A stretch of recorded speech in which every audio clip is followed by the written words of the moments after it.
Bonjour tout le monde et bienvenue dans ce nouveau Musical Reaction. Aujourd'hui on va parler d'une petite comédie musicale plutôt sympathique que j'ai eu la chance d'aller voir à Anvers le 3 février 2023. Et si je dis la chance, c'est parce que c'est une comédie musicale que je voulais voir depuis super longtemps parce qu'elle avait l'air incroyable et fabuleuse au possible. Mais le souci c'est qu'elle n'avait jamais été filmée et du coup pour la voir c'était pas possible malheureusement. Et j'ai appris complètement par hasard qu'il la jouait à Anvers en Belgique. Donc à côté de chez moi, magnifique. Et donc j'ai été la voir. Quand je dis complètement par hasard, c'est parce que j'ai vu vaguement le bout du logo de Priscilla que j'ai reconnu en fond dans un post Insta d'un des acteurs de la version belge d'Elisabeth. Voilà, si j'avais pas vu ce post Insta, j'aurais jamais su qui jouait Priscilla et j'aurais loupé ça. C'est à la base un film et ensuite il y a eu des comédies musicales dessus. La comédie musicale raconte tout simplement l'histoire du film. Et le film de base, de quoi ça parle? C'est l'histoire d'une drag queen qui n'a plus vu son fils depuis très longtemps. Et il décide d'aller voir son fils qui se trouve à Haute-Ciplou-les-Bains-de-Pied. Tout un bazar pour aller le voir. Mais il va voir son fils à un endroit dans lequel il va faire un show de drag queen. Mais son fils ne sait pas forcément le métier que lui fait. Du coup, il appréhende un petit peu. Mais voilà, c'est son fils, il veut quand même le voir, ça fait des années qu'il l'a pas vu. Mais pour que ça se fasse, il faut déjà qu'il atteigne ce fameux endroit qui est, comme je le disais, super loin. Et pour y arriver, il va falloir traverser tout l'état dans lequel ils sont. Quoi qu'il en soit, le gars, il va devoir faire une traversée du désert. Enfin, c'est un long voyage super éprouvant. Mais il va pas faire ce voyage tout seul. Il va être accompagné de deux collègues drag queen. Une assez nouvelle dans le milieu et une au contraire, une ancienne drag queen qui avait arrêté après la mort de son mari. Et qui était très connue à l'époque où elle performait de manière régulière. Et donc voilà, on a du coup notre trio de drag queen qui part à l'aventure dans le désert pour atteindre ce fameux endroit. Et ils partent tous les trois dans un espèce de van qu'ils vont appeler Priscilla. Donc la reine du désert, c'est ce van, c'est elle, cette fameuse, enfin c'est plutôt lui, cette fameuse Priscilla. Voilà, il y aura plein de péripéties, comme je disais, ils vont traverser le désert, à un moment ils auront plus d'essence, ils vont tomber sur un bar avec des gens pas forcément super sympas, il y en a deux qui vont manquer de se perdre, enfin bref, des tas de galères. Du coup, sans plus attendre, je vais m'attarder sur les détails de la pièce. Premier détail, c'est que du coup c'était à Anvers et que c'était joué en néerlandais. C'est un tout petit détail. Ils parlaient tous néerlandais, hein, c'est bizarre ça, Anvers quand même. Non, plus sérieusement, j'avais peur de pas bien arriver à suivre parce que je comprends le néerlandais, mais la pratique me manque un peu beaucoup et j'avais peur de pas vraiment bien suivre. Et contre toute attente, j'ai très bien compris l'histoire, il n'y a pas grand chose qui m'a échappé. Le seul truc que j'ai pas vraiment compris, c'est les blagues de cul. Voilà, j'ai compris que c'était des blagues de cul. Après, qu'est-ce qu'il disait exactement? Malheureusement, mon vocabulaire sur ces sujets n'était visiblement pas assez élaboré. Enfin bon, les gens riaient à côté de moi dans la salle. Bon. Après, ce qui a aussi aidé, c'est le concept de la pièce niveau musical. Dans le film, c'est un film de drag queen et du coup, les drag queens, c'est les shows, les playbacks, etc. Et dans le film, pareil, c'est un film musical, mais pas vraiment dans le sens où les personnages chantent pour raconter leur vie. C'est musical dans le sens où il y a beaucoup de passages où on a des chansons, du ABBA, des tas d'autres trucs dans ce style. Hein. Le film, les drag queens font du playback dessus, ce qui fait qu'il y a plein de chansons qui s'intègrent dans l'histoire, mais c'est pas vraiment des chansons qui servent le scénario à proprement parler. Du coup, je me demandais ce qu'ils allaient faire dans la pièce. Je pensais qu'ils allaient un peu alterner entre les chansons originales que les personnages vont chanter pour un peu décrire le scénario, et puis les chansons qui sont playback, mais qui sont des chansons dans l'histoire, qui sont des chansons canon. Que quand nous on entend des chansons, qu'il y a vraiment des chansons dans l'histoire. C'est ça que j'essaye d'expliquer tant bien que mal. En fait, pas du tout, ils ont gardé cette idée de prendre des chansons qui existaient déjà dans la pièce, et toutes les chansons de la pièce c'était que ça en fait.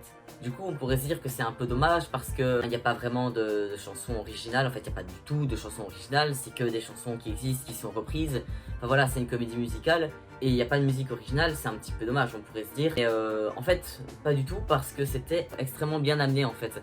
Déjà faut savoir que toutes les chansons n'étaient pas en playback non plus. Il y avait des moments qui étaient faits en playback et là je me demandais comment ils allaient faire, s'ils allaient juste faire jouer la musique puis que nos personnages principaux chanteront en playback dessus, mais pas du tout. En fait, ce qu'ils faisaient dans les moments de playback, c'est qu'on avait trois chanteuses principales qui du coup chantaient réellement et réinterprétaient vraiment la chanson. Et quand ces chanteuses étaient là, on avait le personnage drag queen qui faisait du playback sur la chanteuse et c'était très très bien fait parce que les costumes étaient aussi raccords. Je m'attarderai plus sur les costumes en détail. On voyait bien que la chanteuse était un peu comme une autre version de la drag queen en fait. Leurs vêtements étaient vraiment raccords, je trouvais ça super bien fait. Et puis il y avait des passages qui n'étaient pas du tout en playback, que les drag queens chantaient directement. Et d'ailleurs il y avait certaines chansons où ils faisaient un peu un mix des deux, où parfois c'était les drag queens qui chantaient, parfois c'était les chanteuses qui étaient là pour faire les voix du playback, parfois c'était les deux en même temps. Enfin voilà, tout ça était très très très bien géré. Et tous les chanteurs chantaient super bien. Ça vraiment, il n'y a rien à dire, le niveau était vraiment excellent. Mais du coup, là où je voulais en venir, pourquoi ça m'a aidé à comprendre l'histoire? Parce que oui, c'était des chansons qui existaient déjà, mais moi qui m'attendais à les entendre en néerlandais, ben non, elles étaient toutes chantées dans leur version originale et c'était toutes des chansons en anglais. Et d'ailleurs, ça aussi un point à noter, ils ont très très bien choisi les chansons pour les circonstances de la pièce. Parfois il y avait certaines chansons qui servaient vraiment les propos de l'histoire dans le sens où les personnages la chantaient pour vraiment décrire la situation, mais en même temps c'était des chansons qui existaient vraiment et ça décrivait parfaitement la situation, donc c'était parfait. Il y avait d'autres moments où c'était vraiment fait pour juste faire être une chanson qui fait partie de l'histoire, qui fait partie du show qui est en train de se passer, et là c'était surtout les moments playback. Et puis il y avait certaines chansons que c'était plus les chœurs de la pièce qui chantaient pour un peu faire une musique d'ambiance entre guillemets pendant qu'il se passait telle ou telle action. Et enfin voilà, tout ça était extrêmement bien géré et ils ont réussi à faire un truc nickel avec que des chansons qui existent déjà, et toutes ces chansons s'accordaient vraiment les unes les autres. Il n'y en avait pas une qui faisait tâche parmi le groupe. Et là où je m'attendais à ce qu'ils fassent ça en reprenant vraiment les chansons du film, encore une fois j'ai pas du tout été déçu parce que c'était pas du tout le cas. Je me rappelle plus exactement quelles chansons il y avait dans le film, mais je sais qu'il y en a plein qu'il y a eu dans le film qu'ils ont pas du tout mis dans la pièce. Vas-y, en restant dans la même ambiance et dans le même univers musical, mais en faisant vraiment autre chose et nous proposant autre chose pour pas juste nous faire une copie du film version jouée on stage quoi. Donc franchement c'était trop chouette, c'était trop chouette. Mais du coup qu'est-ce que ça veut dire? Parce que Priscilla, pour moi c'est associé à ABBA. Priscilla et ABBA c'est deux faces d'une même pièce pratiquement. Dans la pièce ils ont même pas joué à un seul moment du ABBA. J'étais pas déçu parce que vraiment toutes les chansons étaient tellement bien. Avoir du ABBA dans la pièce aurait été, ça m'aurait fait plaisir parce que j'adore ABBA bien évidemment, mais ça aurait été tellement prévisible et tellement facile. C'était évident qu'ils allaient le faire et ils ne l'ont même pas fait. Ils n'ont pas choisi la facilité, ils l'ont pas fait et ils ont réussi à pallier ce manque de ABBA dans le scénario. Donc ça c'était aussi vraiment bien fait, donc je leur tire mon chapeau pour ne pas avoir mis du ABBA dedans et avoir fait une bonne pièce malgré tout. Oh j'exagère, mon amour pour ABBA est un petit peu dur. Mais là où je veux en venir avec cette histoire de ABBA, c'est que quand la pièce est finie, les acteurs reviennent sur scène avec des costumes incroyables. Je reparlerai des costumes, ils étaient tous super, mais ils reviennent tous sur scène et là ils chantent une chanson un peu comme chanson finale qui n'est pas vraiment dans l'histoire mais pour vraiment bien clôturer la pièce. Et là c'est quoi? C'est du ABBA. Ouais, c'est du ABBA. Yes. Oh, c'est trop bien parce que la pièce, même si c'était toutes des chansons des années 80, 90, enfin il y avait du Queen, plein de trucs comme ça, elle se voulait plus moderne que le film qui est sorti il y a quand même pas mal d'années. Et c'est pour ça qu'on n'avait pas que des trucs giga disco et vintage. Enfin bref, c'était vraiment trop chouette. Et c'est ça qui fait plaisir parce que là où le ABBA aurait été prévisible dans l'histoire en elle-même, qu'à la fin les acteurs reviennent et fassent le ABBA sur scène, ça pour le coup, on l'a vraiment pas vu venir. Enfin c'était vraiment trop fun, c'était vraiment super chouette. Et on va passer au point suivant, le point mise en scène. Honnêtement, j'ai pas énormément à dire sur la mise en scène. C'était bien fait mais il y a rien qui m'a marqué, il y avait pas des trucs giga profonds et giga subtils comme on peut voir dans certaines pièces. Mais enfin voilà, c'était très bien. Pour les shows, on avait tout ce qu'on s'attend à voir pour des shows, des décors un petit peu extravagants. Parfois certaines des chanteuses montaient sur un espèce de piédestal pour montrer qu'elles sont un peu en dehors. Il y avait des très bonnes transitions entre la loge, l'extérieur, la ville. À un moment il y a un passage dans une église, là aussi c'est très bien fait. Mais bien évidemment le décor principal c'est celui de Priscilla, de l'intérieur du van. Et ils ont réussi à plutôt bien faire le van. Enfin l'extérieur était chouette et quand on est à l'intérieur il y a une espèce de petite scène. Enfin le van c'est plusieurs parties qui pouvaient se tourner pour nous montrer du coup l'intérieur. Enfin on nous fait très bien comprendre qu'on est à l'intérieur du van quoi, ça c'est clair, il n'y a aucun doute là-dessus. Voilà, c'était globalement bien, j'ai pas vraiment grand chose à dire dessus. Le truc que je peux particulièrement saluer c'est les chorégraphies parce qu'il y avait beaucoup de danse bien évidemment, que serait une histoire qui parle de drag queen sans de la danse. Et là, encore une fois, toutes les danses étaient super, les drag queens qui parfois dansaient en talons étaient nickel, j'étais impressionné. Et comme je disais, il n'y a pas de truc giga profond par rapport à tel pas de danse qui sert tel propos ou quoi. Tout était bien raccord les uns avec les autres, les chansons, les danses, quand il doit y avoir des danses par telle personne. C'était vraiment nickel à ce niveau-là, mais voilà, il n'y a rien de giga profond dans lequel j'estime qu'il est important de s'attarder particulièrement. Donc voilà, passons pas 3 heures à décrire toutes les danses, c'était très bien dansé. Un petit point négatif pour vraiment chipoter et trouver des trucs à dire sur cette mise en scène, c'est le passage de la transformation de Priscilla. Alors, petit spoil dans le scénario, hein, à un moment dans le film, donc à la base Priscilla c'est un vieux van un peu dégueu, et à un moment dans le film, il y en a qui taguent des trucs sur leur van, je sais plus exactement quoi, mais des trucs genre tapette, machin, enfin voilà, le genre d'insulte classique qu'on peut faire à des drag queens. Et du coup, un moment dans le désert, et donc ça à faire, elle repeigne le van en rose et ça le rend encore plus beau qu'il ne l'était déjà. Et voilà, c'est une réelle transformation de Priscilla. Là, c'est la Priscilla qu'on connaît, toute pimpante, toute rose, toute fabuleuse. Et pour cette scène-là, dans la pièce, bah du coup, les planches qui formaient l'extérieur du van étaient à la base grises. Et du coup, pour faire la peinture, il y avait 4 carrés au niveau des portes, plus ou moins, qui à la base étaient gris, et ils ont ajouté un truc rose dessus parce que forcément ils pouvaient pas vraiment peindre leur décor. Mais du coup, il y avait juste ces 4 carrés roses qui étaient ajoutés, et je trouvais pas ça spécialement fabulous non plus. Donc pour le coup, j'ai pas trouvé ça incroyable. Et autre chose avec ce van aussi, il y avait certains passages où on le voyait de face.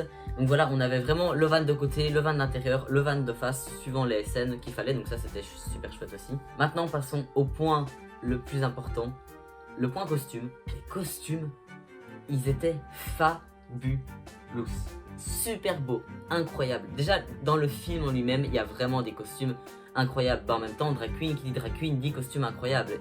C'est obligé. Si ce n'est pas le cas, le spectacle est foiré. Clairement. Et la pièce, des images que j'en avais vues, avait réussi à reprendre les costumes du film. Il y en a un par exemple, c'est une robe formée de plein de sandales attachées les unes avec les autres, des trucs très colorés, très funky. Mais les costumes principaux, c'est un moment où elles ont des tenues super disco avec un décolleté giga échancré et une espèce de grosse coiffe en fleurs qui leur font une tête énorme. C'est incroyable, et toutes les images que j'en avais vues, ça me donnait tellement envie de la voir. Et je voyais ça et je me suis dit mais c'est pas vrai, il y a bien moyen que je vois ça, mais je trouvais rien sur internet. Et donc voilà, quand j'ai vu qu'elle était jouée à côté de chez moi, je me suis dit let's go, on y va. D'ailleurs j'ai ici la petite brochure de la pièce que j'ai reçue là-bas, donc comme ça vous donne une idée du level qu'il y avait.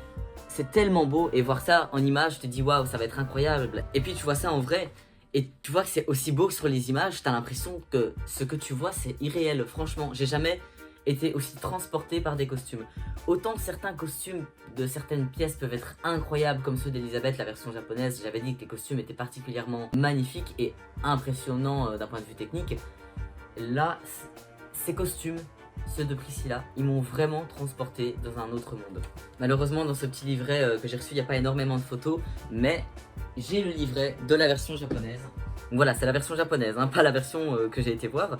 On est légèrement à l'autre bout du monde, mais je sais que les costumes sont globalement les mêmes, surtout les costumes les plus emblématiques, comme cette fameuse robe sandale. Et quand bien même il y aurait quelques petites différences, ce dont je ne doute pas, c'est pour vous montrer un petit peu le mood des costumes qu'il y avait. Vous voyez un peu le délire. Bon, personnellement, je préfère ceux qu'il y avait en Belgique que ceux ici qu'on peut voir au Japon. Donc c'est le passage final où elles ont leurs fameuses fleurs sur la tête. Chez nous, les costumes c'était un peu la même forme, donc avec, comme je disais, des décolletés très échancrés, des pantalons très larges, un style très disco.